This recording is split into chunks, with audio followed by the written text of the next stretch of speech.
राम राम भाई सारे भाइया ने। मैं थारा भाई चारिया।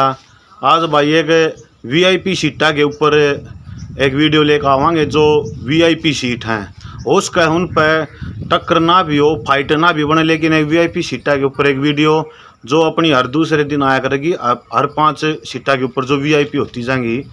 और आज बात करेंगे आप चिंटू प्रधान, बीकेयू नेता भाई भारतीय किसान यूनियन के, और भाई पंचायतों में जाते आते रहते हैं, तो अपने विचार रखेंगे इन सीटा के ऊपर। राम राम कर दो प्रधान जी हमारे दर्शकों ने। भाई सभी हरियाणा और देशवासियों को, और भाई मेरी जन्मभूमि है छारा, इस धर्म की जगह बैठे हैं, हमारे गांव की मानता था समादाड़े की। भाई मैं चिंटू छारिया है, जिस तरह यो भाई ने कही, हमारे भाई ने छोटा भाई है दनेश छारिया, उसी प्रकार भाई चिंटू छारिया। सही भाई, ओ राम राम बोलो भाई साहब। प्रधान जी पहला बात करेंगे आप जुलाना की सीट पर। इस पर कांग्रेस 1967 से लेकर आज तक 15 चुनाव हुए हैं। इनमें से कांग्रेस ने खाली 3 बार जीती आज तक, जिसमें से 2 बार परमेंद्र सिंह ढूल जीते हैं और 1 बार आईपीएस अधिकारी थे आवाज सिंह, ऐसा कुछ नाम था, वो जीते थे आज तक। तो कांग्रेस के लिए वहाँ पे सूखा ही सूखा था। और अब जो हमारी इंटरनेशनल पहलवान थी, सेलिब्रिटी लगा लो, कांग्रेस की सटार प्रचारक जो लिस्ट आई है 40 नामों की, उनमें भी उनका नाम है। तो विनेश फोगाट के ऊपर वहाँ पर दाव खेला गया है और उनका ससुराल भी है, लेकिन जो ससुराल वो राठियों में है और वहाँ पर राठियों की वोट बहुत कम है, वहाँ पे लाठर ज़्यादा हैं। और वहाँ पर जितनी भी पार्टी सभी ने जाट प्रत्याशी के ऊपर दाव खेला है। कांग्रेस की तरफ से ये विनेश फोगाट है, बीजेपी की तरफ से योगेश बैरागी, ओबीसी समाज के ऊपर दाव खेला है बीजेपी ने, एक लिए लगा लो जात पात का ही दाव खेला है। और जेजेपी से अमरजीत ढांडा जो वहाँ के सीटिंग विधायक हैं हाल फिलहाल के, वो हैं। और इनेलो और आपका इतना ज़्यादा कुछ है नहीं, लेकिन गढ़ लोकदल का होता था पहले, लेकिन अब इतना कुछ है नहीं। तो आप इस सीट के ऊपर विनेश फोगाट की फाइट अमरजीत ढांडा से देखते हो या योगेश बैरागी से देखते हो? भाई सबसे पहले तो मैं ये कहूँगा, आपने सूखे का जिक्र करे तो तरियोरी से रोज राम जी पर से सूखा तरह है को ना। अरे भाई कांग्रेस की इतनी कड़ी लहर चल रही से सूखा तो हुए ना रहे। आपने कही भाई 15 चुनाव हो लिए, 3 चुनाव जीते हैं। अब की बार कोई भी कांग्रेस की टक्कर में नहीं है तकरीबन सीटों के ऊपर।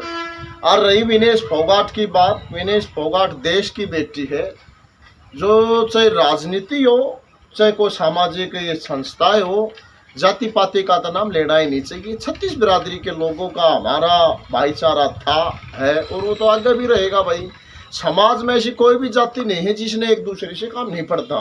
किसी न किसी से भाई की कोई किसी के कितने काम आ जा, कोई किसी के कितने काम आ जा, ब्याह से, शादी से, दुख से, सुख से भाई।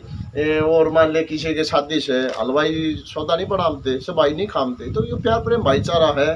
और भाई राजनीति आदमी जो कोई भी हो, चाहे किसी भी बिरादरी का हो, अगर वो राजनीति आदमी है उसने तो जाति पाति का नाम लेना ही नहीं चाहिए। मैं जाति पाति का जो नाम ले मैं उसका भाई कट्टर विरोधी हूँ। नहीं, पर फाइट आप यहाँ पर अमरजीत ढांडा से देखो, योगेश बैरागी से देखो। योगेश बैरागी किसका बताया आपने?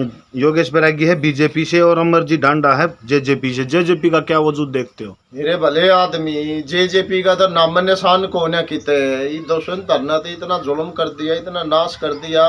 इन तो दादी भी कहते कहते ये मरी थी भाई, इन तो बच जाइयो, इन तो बच जाइयो, ये किसी के नहीं है। जेजेपी का तो कोई जिक्र मत करो भाई।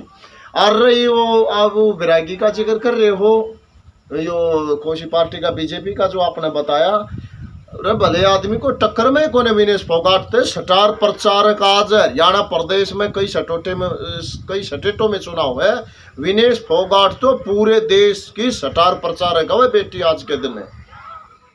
प्रधानी दूसरी सीट के बारे में बात करना, उचाना कला, जहाँ से कांग्रेस से ब्रजेंद्र सिंह, वीरेंद्र सिंह के लड़के, और बीजेपी से देवेंद्र अत्री है, और जेजेपी से दुष्यंत चौटाला खुद इलेक्शन लड़ रहे हैं यहाँ पे। जो इससे पहले लोकसभा का इलेक्शन हुआ था, यहाँ से इनकी माताजी ने इलेक्शन लड़ा था, उनकी 4400 वोट आई थी। और अब जो लोगों का वहाँ पे रुझान दिखाई दे रहा है, हम देख रहे हैं सर्वे, उसमें ये बोल रहे हैं कि इससे ऊपर नहीं आ सकती, इससे कम हो सकती दुष्यंत की। आप इस चीज़ को कैसे देखते हो? दुष्यंत चौटाला की और जिन्होंने दुष्यंत चौटाला ने जो भी किसी भी एक क्षेत्र में हलकों में अपने जो एक कैंडिडेट उतारे हैं, सबकी जमानतें जब्त है दुष्यंत चौटाला की। और रही बात वो बीजेपी का जो आपने बताया अतरी और भाई ब्रजेंद्र सिंह भाई, ये रहबर आजम दीन बंधु सर छोटू राम के वंशज है। उनकी बदौलत के कारण ही ये चुनाव जीतते हैं। पिछली बार वे बीजेपी में थे जब चुनाव जीत गए, नहीं, अब की बार इन्होंने कांग्रेस का दामन संभाल। अब की बार जब इनका नामांकन हुआ तो हुड्डा साहब भी गए हैं नामांकन में, और हुड्डा साहब ने एक बात कही है कि तब ही न बना दो मंत्री मैं बना दूंगा। भाई हुड्डा साहब कदावर नेता है हरियाणा प्रदेश के। हुड्डा की वजह से ही कांग्रेस है, हुड्डा की वजह से ही कांग्रेस है। तो भाई हुड्डा तो जिसके सिर पर हाथ धरेगा वो तो जीतेगा। तो प्रधान तीसरी सीट पावा सापला वीआईपी कांग्रेस की तरफ से भूपेंद्र सिंह हुड्डा जो मुख्यमंत्री के प्रबल दावेदार आज के दिन कांग्रेस पार्टी की तरफ से, और बीजेपी की तरफ से है मंजू हुड्डा जो जिला पार्षद की चेयरमैन है, राजेश सरकारी की पत्नी है। आप इस फाइट को कैसे देखते हो? कोई तीसरा तो है ही नहीं यहाँ पे। अच्छा भाई, जो पूर्व में मुख्यमंत्री रहे भूपेंद्र सिंह हुड्डा, उसका तो कोई जोड़ ही नहीं है, बेजोड़ है वो। तो भाई एक तरफा चुनाव जीतेंगे। हरियाणा प्रदेश में सबसे बड़ी जीत अगर होगी तो भूपेंद्र सिंह हुड्डा की होगी। इसके ऊपर ज्यादा बात भी नहीं करते क्योंकि है ही नहीं बात करने के लिए यहाँ पे। तो अगली सीट है लाडवा, जो सबसे वीआईपी भी लगा लो और सबसे फंसी हुई सीट भी लगा लो। और यहाँ से इलेक्शन लड़ रहे हैं बीजेपी के मुख्यमंत्री श्री नायब सिंह सैनी जी, और उनके सामने है कांग्रेस के मेवा सिंह। हालांकि ये सुनने में आ रहा है कि खुद नायब सिंह सैनी ने बोला था कि मैं करनाल से इलेक्शन लड़ना चाहता हूँ, लेकिन बीजेपी ने 3 सीटों का सर्वे करवाया था, गोवाना, करनाल और लाडवा। तो उनमें तीनों ही सीट बीजेपी हार रही थी, लेकिन जो सबसे कम हार हो रही थी वो लाडवा से हो रही थी। तो इनको लाडवा से उतारा गया है। आप इस चीज को कैसे देखते हो? बीजेपी के बारे में तो ये है भाई साहब, एक बात का मुझे बहुत ही बड़ा दुख है। बीजेपी पार्टी को जब कोई भी नहीं जानता था, प्रदेश के अध्यक्ष बने थे रामविलास शर्मा जी, उनकी देख रेख में चुनाव लड़ा गया और उन्होंने सरकार बनवाई। आज रामविलास शर्मा के साथ बीजेपी ने जो पाप किया है, अन्याय किया है, मैं बीजेपी की कड़े शब्दों में निंदा करता हूँ। और एक प्रदेश का मुख्यमंत्री होकर के कब न्यू कैसे भाई मैंने तो करनाल तो सीट ना मिली, मैंने उड़े तो सीट ना मिली, मैंने उड़े तो सीट ना मिली, ये लाडवे तो सीट ले रहा से लाडवा तो भाई।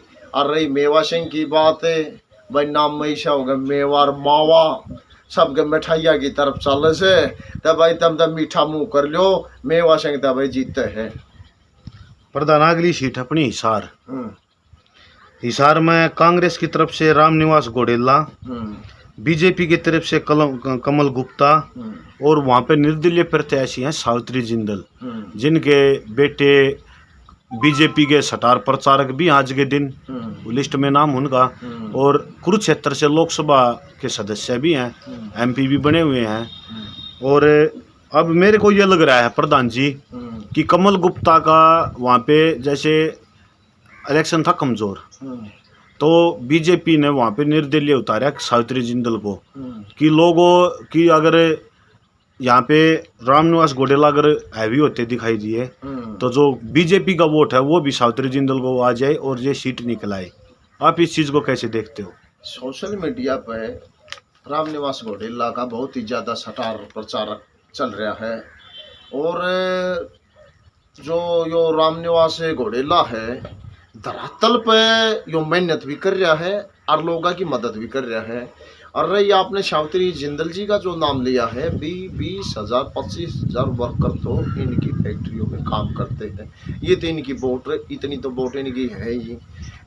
बीजेपी का क्या यो है, बीजेपी ये सोच रही है कि भाई कांग्रेस को, जहाँ पर कांग्रेस के मजबूत कैंडिडेट हैं वहाँ पर बीजेपी ने अपने निर्दलीय उम्मीदवार उतारने का काम किया है।